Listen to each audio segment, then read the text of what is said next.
Викендов Кочани беше домакин на државното првенство во борење за сениори и сениорки. Организатор на надпреварот беше Боречката федерација на Македонија во соработка со боречкиот клуб Спартак. Учествуваа 70 борачи од 12 клубови, а надпреварувачите беа поделени во 10 категории во машка и женска конкуренција.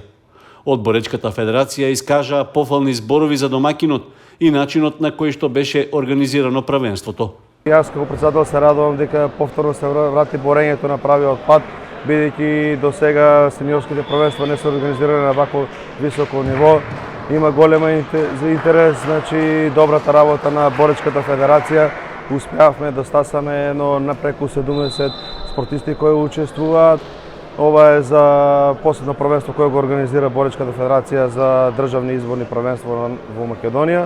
Дај Боже да мине се во најдобар ред, да нема најбитно е повреди, бидејќи сите спортисти на нас не се битни како федерација, бидејќи голем дел од спортисти што се овде денеска се репродуктивци за младинска U23 и за сениорска конкуренција, кои едносно очекуваат доста големи надпревари.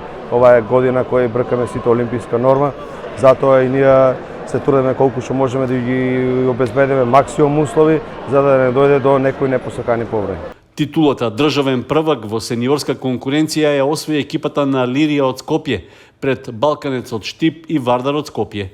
Домакинот на првенството Спартак и Радовишки Бучим освоија ист број поени.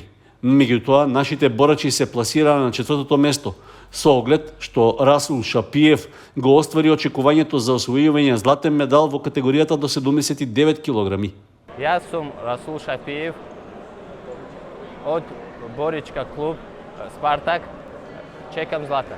Освен Шапиев, забележителен успех од Спартак постигна и Леон Трајанов, кој беше второпласиран во категоријата до 92 килограми.